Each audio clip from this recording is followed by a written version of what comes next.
you so much for this invitation and honor. I think I'm being given more credit than is due. It is the job of every physician to work for the betterment of the people they care for, and that is why we go into medicine. So what I've been doing is following the Hippocratic Oath to take care of patients. I have had the good fortune to work with people who were investigative researchers, and in that sense I was able to, then not having any laboratory experience myself, I became the kind of interface between clinical and basic sciences. So I got to learn a lot about basic science without actually working in the lab, and also being a good clinician because I was trained to be a good clinician in India. And that is the most wonderful advantage that anyone can have. So I would like to first thank all of you and thank Anaita. I am truly flattered. But I would like to first bring to your attention who Professor Rett was. How much time do I have? That's not an issue, ma'am. Please, be comfortable. Okay. We are all here for you. Professor Rett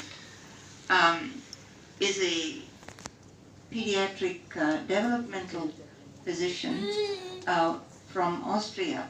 I think you all know that.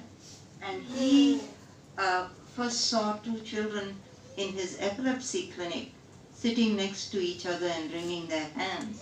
And so he recognized this to be different from the average epilepsy syndromes or average intellectual disabilities. And between him and the nurse, they found 8 other children.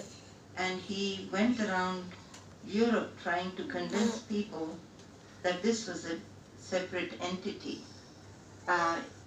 It was quickly forgotten because he published this in the German literature. But in 1983, Bengt Hagberg and Aikadi Gutierrez, along with Diaz from Portugal, got together and described 35 cases. So in 1983, it was written in English and became well known around the world. So then they were very chivalrous and named the condition Rett syndrome after Rett because he was the person who described it originally. Subsequently, the reason it came into the United States is because Professor Hugo Moser, who was my boss at that time, went to Austria to a meeting that conducted by Professor Rett, where he saw 26 children with this condition. And he came back and said, when you see 26 of them doing the same thing, then you have to believe it is a separate entity. And so he had the first meeting in the United States where there were 110 scientists from all over the world that he invited and hosted to discuss about Rett syndrome and how to proceed in terms of research. And me as the underling at that time had the greatest opportunity to know this condition from the ground up. So subsequently we saw 40 children at the Kennedy Krieger Institute with Rett syndrome who had come to see Professor Rett. And other than 2 kids, he said everybody else had Rett. And it was purely a clinical diagnosis. And one can see where errors can happen because you're looking at the child and you say, yeah, she's wringing her hands and she's not walking or talking. She's microcephalic, so she must be Rett. Well, even Rett made a mistake. He called a child with Batten's disease as Rett syndrome. And he said, this is the worst Rett syndrome I've seen. So one can see a clinical diagnosis has many, many pitfalls. And so that is when we said we have to find the genetic defect. So here we are. We happen to see this family from Brazil who had 3 affected children. Till then, the feeling was that most of these children were single cases. They were autosomal dominant, and because they were all females, Aicardi said this is like Aicardi-Gutierrez syndrome, autosomal dominant on the X chromosome. And they are all new mutations. And this was acceptable, except when there were multiple cases. And when there were multiple cases, the question was, how can this happen? Because children with Rett syndrome become quite intellectually disabled. How can they have children who then, how can they reproduce, or what we call reproductive fitness? So here was this family where the mother seemed apparently okay. This is the mother. All girls have 2 X's, you know that. And she had 1 male child who died early. So we worked on it with Dr. Eric Hoffman, who really works on Duchenne muscular dystrophy, but he knew the X chromosome. And so we worked with him. He was in Pittsburgh at that time, and they mapped the gene to the XQ28 region. Till then, people were going up and down the X chromosome. There was a translocation at XP22 region, and so people were searching there. So here, definitively, along with some of the Swedish workers as well who had done this, we showed that there was a very high probability, you can see this, very high probability that this is on the X chromosome, in the tail end of the X chromosome, and that the mother gave this abnormal X to these 3 children, but these 2 normal children did not get that part of the X from the mother. And so they were spared. So with this, we published it in 98, and in 99, the group from Houston found the gene to be MECP2, methyl CpG binding protein. Now, what is methyl CpG binding protein? This is an active gene in our DNA. When the gene needs to be turned off, our genes are not constant all the time. They get turned off at certain times, turned on at certain times, and some of them are activity dependent, meaning whenever action is needed, they get turned on and then turned off. So for this kind of activity, to turn a gene off, this active gene develops methylated sites. And in these methylated sites, MECP2 goes and binds. So it is methyl, these are the CpG regions, so methyl CpG binding protein. So it goes to methylated areas, and then along with some other aspects, other proteins, it turns the gene off. So you can see this active gene gets turned off when MECP2 goes and binds to these proteins. So that's how these genes get turned on and off. And methyl CpG, they found out, acts on multiple genes. It is more like a stabilizer of the whole genome. It's not just on the X chromosome, though it is located there. It acts on genes all over the genome. So it has enormous potential. So what happened to this MECP2 is that this gentleman from, I can't pronounce his name properly, he was in Canada, and he said MECP2 is not just a single protein, it has variations. It has two variants depending on where the gene is spliced, they say. So these are splice variants. So this is in man, and they found the same thing in mouse as well. We originally thought that the gene had 4 exons, that is, these are supposed to produce the protein. But we were told in the beginning that exons 1 and 2 do not make the protein. They are non-productive, they are quiet. Whereas it's only exons 3 and 4 that make the protein that is functional. And you have, I will show you later, different regions of this that are effective. But in the brain, for some, this is what you find systemically.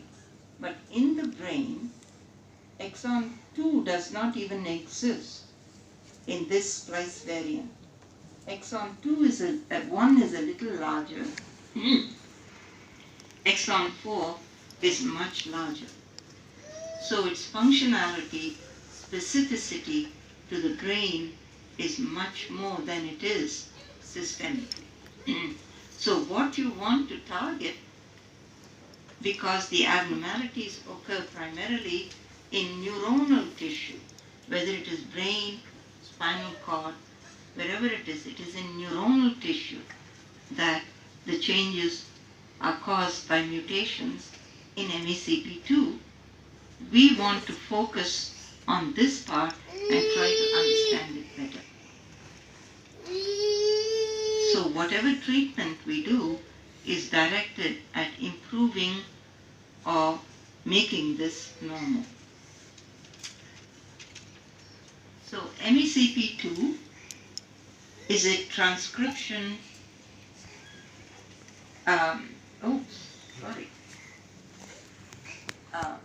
it modulates transcription, meaning turning on and off. But it acts on virtually thousands of genes. We don't even know all the genes that it interacts with. And it doesn't have just one target. Like if you take one gene, it acts on one protein, one site. Here it is all over the genome. And so that is a difficult aspect, because in our genetic background, we don't know what other genes are normal or abnormal. So if it is abnormal to begin with, it may or may not act properly on another one of our abnormal genes. So our symptomatology, the Rett child, varies depending on the genetic background as well. Part of the protein complex acts in a dynamic fashion. That is, it is not sitting in one place and that is it. For instance, the synapses, that is the connection between two neurons in our brain, they get turned on and off. And so if MECP2 is acting on any of the synaptic proteins, it is a dynamic change. It is not standstill. It will turn it off, turn it on. So it is acting all the time. And the other part is we don't quite understand all its mechanisms. We know MECP2 acts on BDNF, and we also know that majority of these patients will have varying levels of X inactivation. So all women are mosaics in a way. Some X's are active, some are inactive. We cannot have two active X's. Too much of the X is also bad for us. XXY and all of these give rise to problems. So if you have the good X being more active in your brain cells, then the child is doing better. If, unfortunately, there are bad X's active in the brain, depending on how they are in the mother cell that produces the neurons that go up to the cerebral cortex, one finds the child may be doing worse or better. So the X inactivation, and that is decided by God. We don't decide at birth. It is random. It's like throwing it up in the air, and what comes down is what you have. So whatever good X you're supposed to have is what you will have from birth. Whatever bad X, it's from birth. So based on this X inactivation status also contributes to the clinical severity in a child. So in the past we used to think, oh, each mutation maybe contributes one more, one less. The child is better with one mutation compared to the other. The R133X, uniformly the children tend to talk a little longer and walk a little longer, but they can have bad seizures as well. So we cannot go by mutation alone. And there is no way we can find out what the X inactivation status in the brain is. So for the moment, we can only guess by the clinical status and severity of the child that probably more X's that are bad are active in a child, and the less active in somebody who's doing better. So it depends on the X inactivation, it depends on your genetic background as well. What other genes are also abnormal, contributing to severity in the child. So the other very unfortunate part is, as I said, too much of a good thing is not good. So in terms of therapy, you just can't give, okay, I will give good X's and hopefully they'll go into the brain and do the right thing.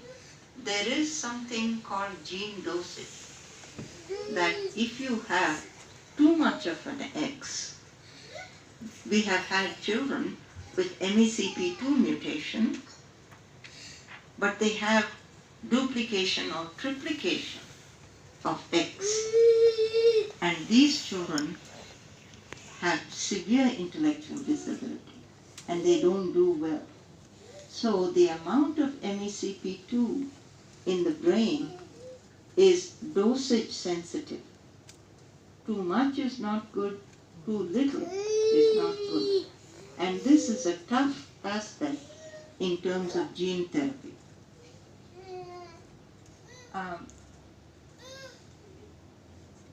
So we looked at these children and found, when did it start? Put you all to sleep.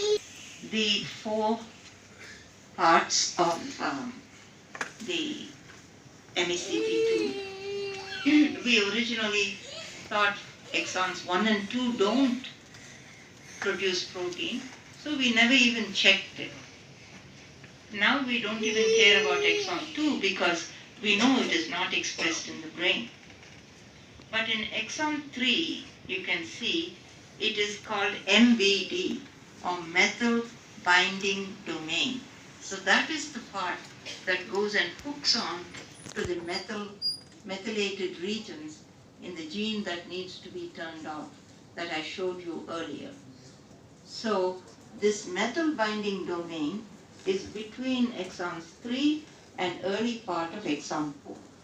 And then you have TRD, transcription repression domain. That is what hooks on to the other SYN3 and HDAC and so forth, other proteins, to completely turn the gene on.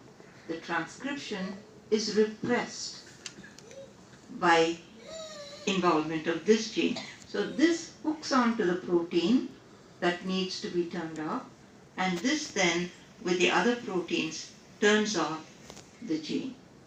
So what we found was very interesting. In the beginning, we thought only 75% of children with all the classic features have Rett syndrome.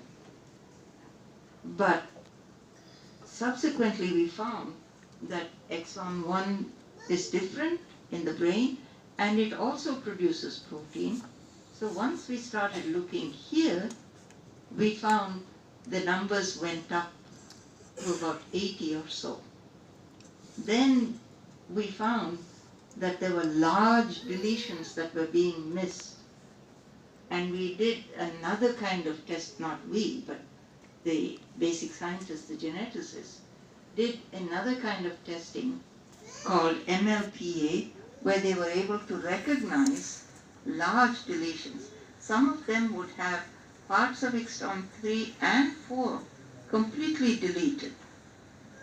So this was then came up to about 95-96% of children that we suspect clinically we can pick up mutations in MECP2.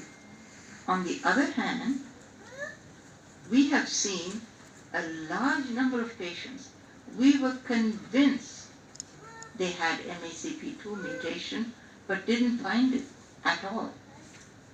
And then we started doing whole exome sequencing and found a large number of unrelated genes that have mutations, suggesting that the clinical picture is not the gold standard. It cannot be trusted to give you the diagnosis. You have to then go on.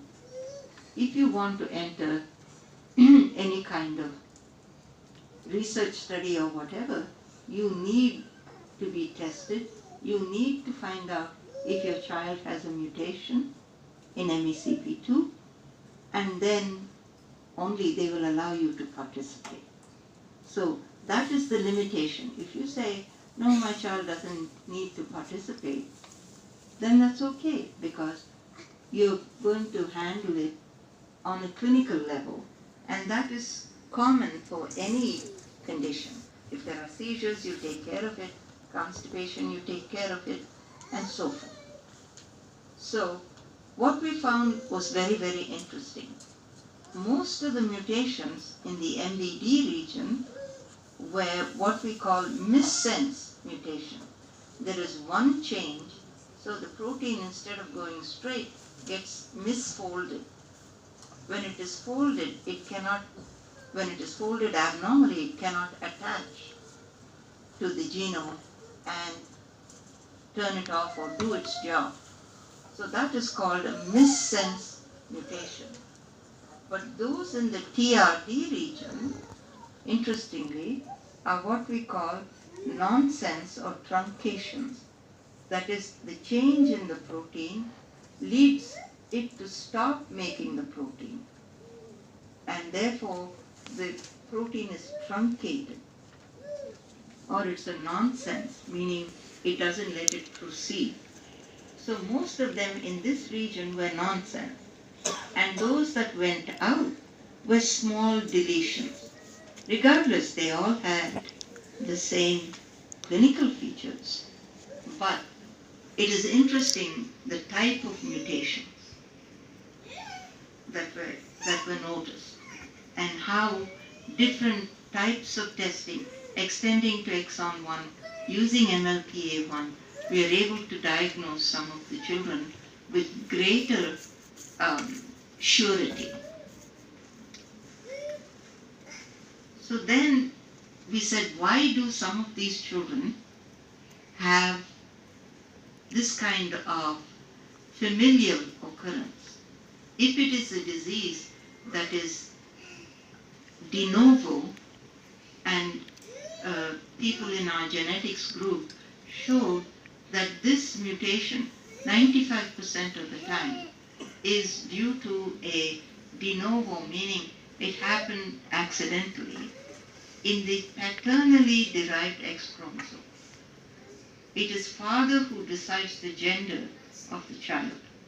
If he gives a Y chromosome, the child is a male. If he gives another X chromosome, the child is a female. Mother always gives only X. But the father is producing sperm frequently, so there is a greater chance of tripping and errors. So this happens in many other diseases as well, where the paternally derived mutations are the cause for certain rare diseases. In Rett syndrome, it is the paternally derived X chromosome that develops the mutation, giving rise to primarily girls. But on the other hand, there are familial cases. And you say, how could that be? And that is because the mother is now passing the abnormal gene. It means she is more mildly affected and therefore is able to transmit, is able to get married and have children and so forth. Or she has what is called gonadal mosaicism. That is, only the ovaries are carrying some good genes and some bad genes, some bad X's with the MECP2 mutation. So here is a grandmother, here is this grandmother, and you can see she has no mutation in her blood. Yet she gives rise to two daughters, one of whom has classic Rett syndrome. The other one is quite all right. She drives, she talks, she walks, and she is lucky enough to get married twice. And with the first husband, she has a daughter who's classic Rett syndrome. But with the second husband, she has a male who's affected, who went on to die later. And we showed that all of them carried this mutation. So here it is gonadal mosaicism, and here the X inactivation being milder, she has reproductive fitness and gives rise through two separate spouses, showing the males are not contributing here, to two children with Rett syndrome. So when a lady has a child with Rett syndrome, we always say we cannot be sure that there is gonadal mosaicism. So for the next pregnancy, we suggest that they get either cervical CVS testing or chorionic villus testing or amniotic fluid testing at 16 weeks. We say that this would be a guarantee that it doesn't rule out gonadal mosaicism, but it suggests that at least the next child is definitely not affected. So that is what we suggest to people. Next, trying to understand the disease process itself, we started measuring head circumferences, something every pediatrician should do till 2 years of age. And here we found that right from, even though they are normal at birth, between 2 and 4 months of age, the head circumference begins to drop off. And so, very early, if the pediatrician was doing their job, they would see that the head circumference is not catching up with it. In the first 6 months, the child looks all right. So they will tell you, my child is a very good baby. She sleeps all the time. My niece came with her baby, who was a 4-month-old boy. We couldn't go out to eat. He was pestering everyone. My child was sleeping. That is not good. That is too good. The child is apathetic. So then, from 6 to 1 year, you begin to see that if the child was reaching, playing, or doing whatever, those skills are slowly beginning to go back. If the child is sitting up, is not sitting up enough, or if sitting up begins to lose muscle tone. So the child may be said to have some babbling. It's not really words, though some parents tell me the child says ball, dog, and all of that. That, by 1 year of age, is lost. The babbling stops. And then from 1 to 2 years, when most of these brains are growing to maximum level, what we call synaptic growth and pruning, synaptic pruning. During that phase, in this rapid growth phase, these children are not catching up and they become very, very irritable. You all know that. They called it, Bengt Hagberg gave it staging of diseases and said this is stage 2. Not all of them go through it. So when parents come and ask me, is my child at stage 2, stage 3? And I tell them, calm down. It doesn't matter. You have to look at it symptomatically. If your child is not irritable or not having sleep problems, don't worry about it. And there are some children who do that. And so here we have the severe irritability phase under 2 years of age. And we have made some correlation, and I will show you what that is. So next we wanted to look at the brain of children with Rett syndrome. This is the normal brain. You can see it is large, and they have 6 cortical layers in the brain, all neurons, different functionality. And here in the Rett child, the cortex is smaller. All the 6 layers are present, meaning there is no problem with neuronal migration of the brain, but it looks like there are too many neurons, and most of them, Donna Armstrong in Houston showed that the connections that are made between neurons are very primitive, and they are not doing like these. It is these large connections that are healthy and keeping these neurons far apart, whereas here they are small, withered, and not as elaborate, contributing to this small cortex and small brain. So here we have synaptic counts that we did with the late Dr. Huttenlocker, and here are 2 patients. One is 25 months, one is 17 years. Compared to control, you will see that they are about half the level, regardless of age.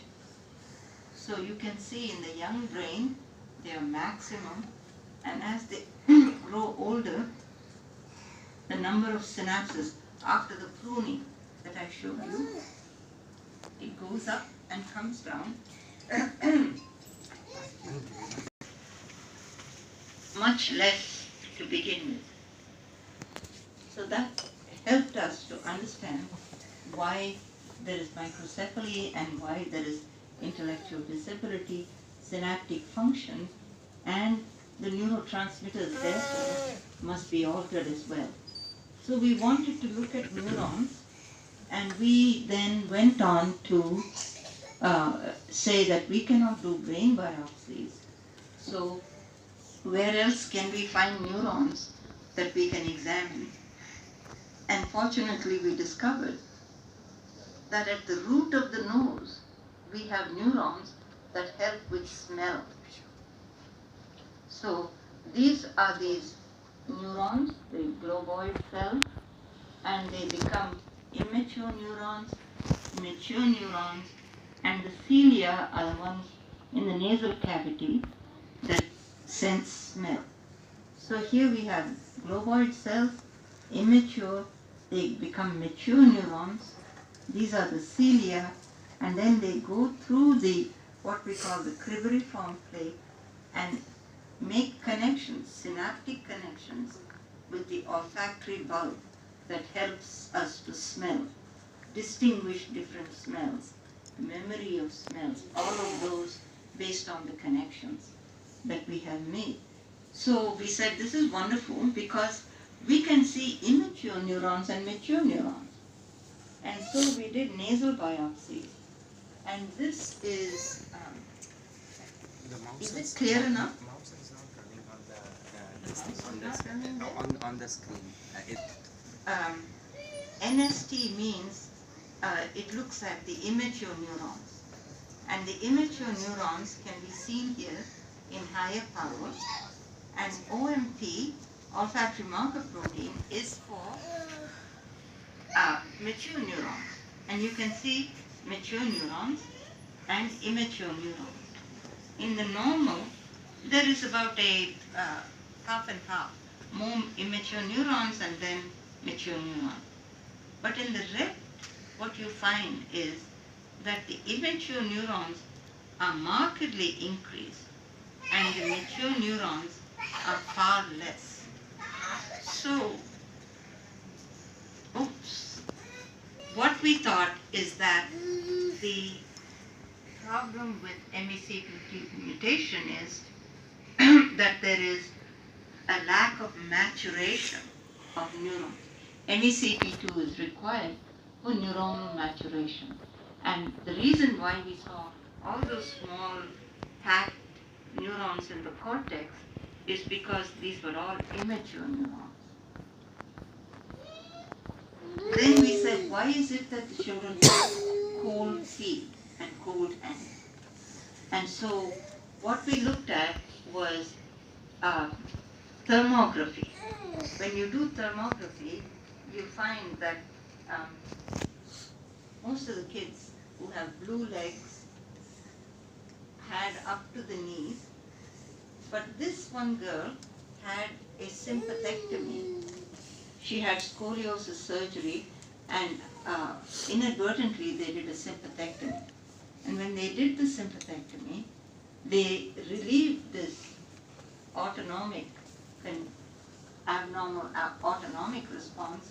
There was improved blood flow to that region, and interestingly, there was also this dystonic posturing was not there. This foot became larger compared to this foot, suggesting that this is a autonomic dysfunction giving rise to cold feet. We don't suggest sympathectomy for these children, but at least we have a better understanding of why they have cold feet. So the autonomic function is where we began to focus. And here you find this is a child who had severe constipation. She was 2 years old. And when you look at her, she is full out here. But then she expels all of the barium.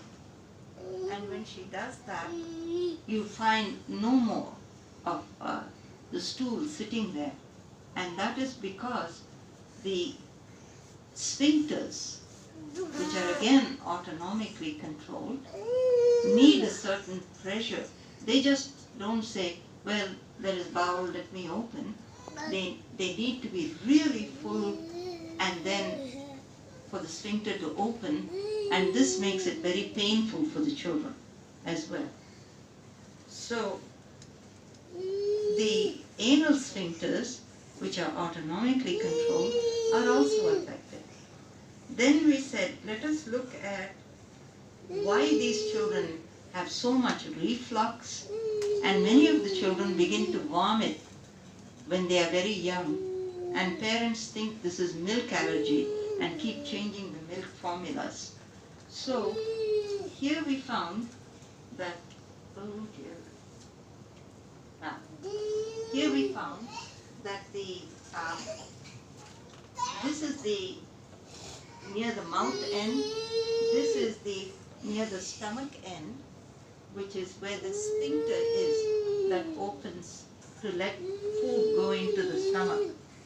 And you can see right from top to bottom, there is a contraction. It is a it is a forceful contraction, and the sphincter doesn't open. So what happens if the esophagus contracts and the sphincter doesn't open? You're going to vomit, right? You have reflux. The other thing is that here is somebody who has a nice peristaltic wave. That is, the upper end has the wave, this is a dying light, but you have the wave at the upper end there, then in the middle end it comes a little later, but again the sphincter doesn't open. So there's normal peristalsis, but the sphincter doesn't open. So all sphincters that are autonomically controlled are not opening properly. And this reflux causes aspiration, and a lot of them have reactive lung disease, pneumonias, and was a major cause of death in the children.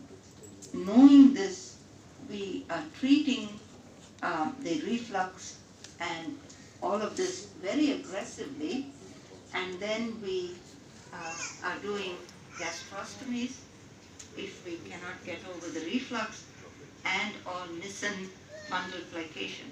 We found that those who get Nissen fundal plication do not tend to do as well, because it leaves the sphincters open and they tend to reflux as well.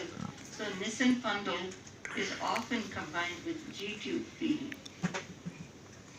So that is as far as the autonomic dysfunction seen in children with Rett syndrome. There is no specific treatment for it.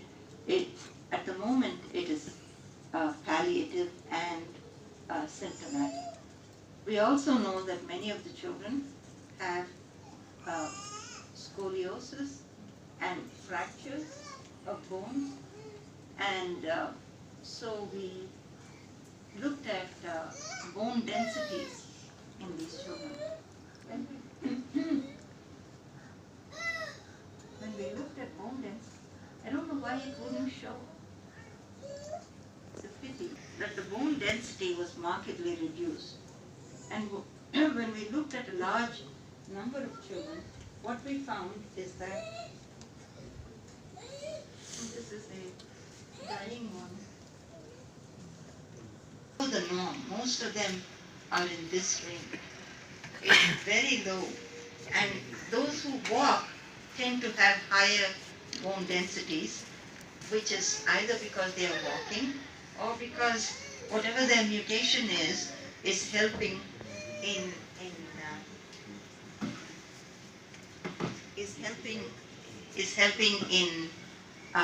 maintaining better bone density. So Dr. Sarojini Badan in Oregon tried to do a study where she looked at why these children have problems with bone density. So she gave tetracycline to these children a few days before their spinal scoliosis surgery. And then tetracycline is taken up by bone, and she found that new bone formation would take it up. And these girls with Rett syndrome were not taking up the tetracycline, suggesting that new bone formation is far less in children with Rett syndrome. But they're giving pomegranate to these children at our place and to the animal models, and they claim that pomegranate is showing increased bone density in the mouse model, and the feeling is that maybe it is doing the same to the children. Pomegranate prevents osteoclast breakdown. Osteoclast breakdown, they are the breakdown of bone cells. So pomegranate prevents breakdown, and the results are being analyzed now, but the general feeling is that their DEXA scans are doing a little bit better. So that is with the bone densities.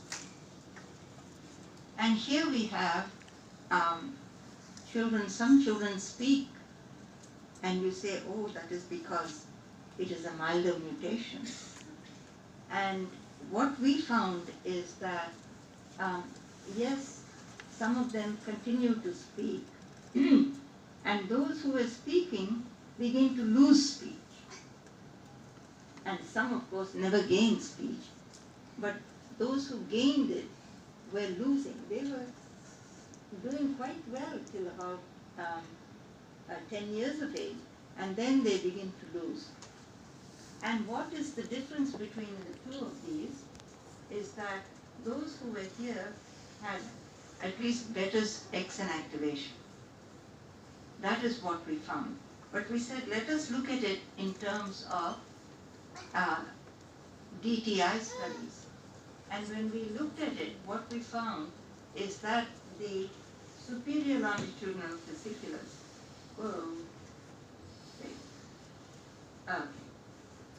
it goes from front to back. It's a long one, but connects the frontal lobes, the hearing area, and the speech areas as well. And this tract is very important for language. And what we found is that the superior longitudinal fasciculus in girls who speak is closer to normal compared to those who don't have words. Meaning, for some reason, fibers that are produced to form the superior longitudinal fasciculus, the neurons, are probably coming from regions that have better X's. The mother cell that gives rise to fibers that produce superior longitudinal fasciculus probably have the normal X, and that's why they continue to speak. So that is our presumption. We don't know this for sure. The next thing we became concerned with is, why is it that we say that children with Rett syndrome speak with their eyes? They don't speak, but they use their eyes to point and so forth. And we've tried to capitalize on this with the with those special machines and so forth. Huh? Eye gaze machines. Yes, thank you. And so we tried to understand that. And when we were doing DTIs, that is looking at the number of fibers again, like we did the superior longitudinal fasciculus, this is volumetric analysis. They looked at the volumes of brain tissue. You can see that the frontal region, parietal region, and so forth, these are twins. They are monozygotic twins, where one is better than the other. The one who was better had 99% normal X's, whereas the affected twin, even though they were monozygotic, the affected twin had 50-50 distribution. So what you see is in the frontal lobe, the unaffected twin has more volume and is almost close to the control.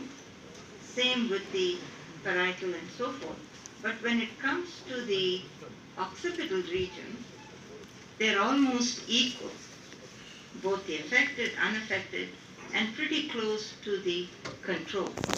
So we said there is something that is necessary to be seen as to why this volume alone is being spared.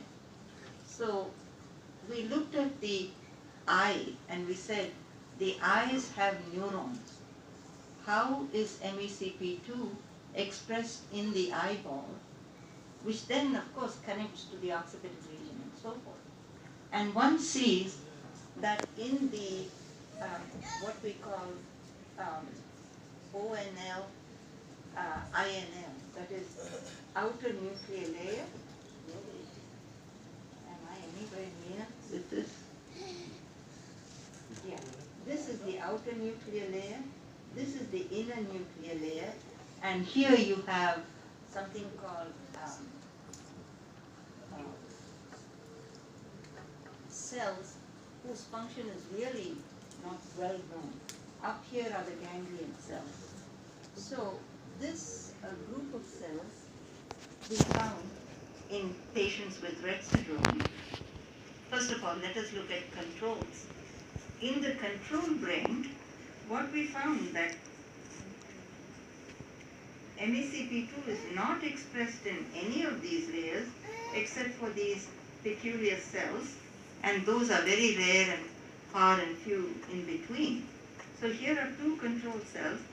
MECP2 is not required in the retina. And so we looked at the Rett children as well, and there was no expression of MECP2, just like the control brains in the inner or the outer nuclear layer, suggesting that there is relative sparing of vision because the retina, the receiving cells, don't require MECP2. Therefore, the pathways are good and the occipital region is better developed. Yeah? So this was our understanding. Then we did what is called spectroscopy, and can I take 5 more minutes? Is that okay? Yes. All of you tired and hungry? No. Yeah. When we did spectroscopy, I'm going into more details so that some parents may understand it better, that's all. Okay. So when we looked at spectroscopy, we found this little hump here, suggesting that the glycine glutamate levels are increased in the brains of girls with Rett syndrome. Much earlier we had shown that the glutamate receptors in the cortex of girls with Rett syndrome, this is a 2-year-old and this is a 10-year-old with Rett syndrome compared to controls. And one can see this is red hot, meaning there is a marked increase in the glutamate receptors, the glutamate NMDA subtype of receptors.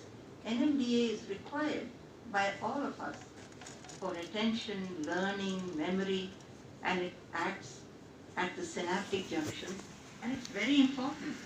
So at 2 years of age, you find a marked increase, but at 10 years, it goes down.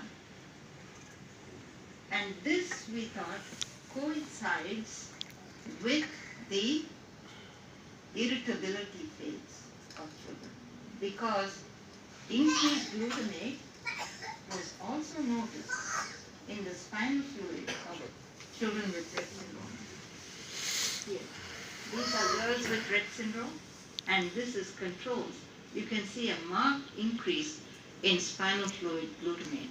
So increased glutamate, increased receptors, all during this, around the 2nd year of life, is when the children become irritable, and we said that this was causing neuroexcitotoxicity. This we also showed was true in the mouse model. Here is a 7-day-old and a 10-week-old, I think. Sorry, 2 weeks and 7 weeks old. And you can see again the marked increase in the number of NMDA receptors. So we postulated that there is increased glutamate in the cycling between the synaptic junction, astrocyte, and back into the cell body of the neuron, and there is excessive amount of glutamate. So what does all of this mean? When you look at the actual synapse, you will find that there is increased glutamate receptors. Glutamate comes, it acts on the receptors, you form memory, learning, that's fine. But when there is excessive glutamate, it spills over. And when it spills over, it forms extrasynaptic sites. And these extrasynaptic sites, we believe, is what we see as the increased number of receptors. And these extrasynaptic sites are truly toxic to the brain. We also showed in the mouse model cerebellar neurons that if you take NMDA in different concentrations, higher the concentration, greater the cell death. So NMDA and glutamate are not good for the brain in excess. And so it causes irritability, and it causes seizures, it causes all the sleep issues. And then we went on to a treatment which I will discuss in your next session. Okay? Very good. Thank you.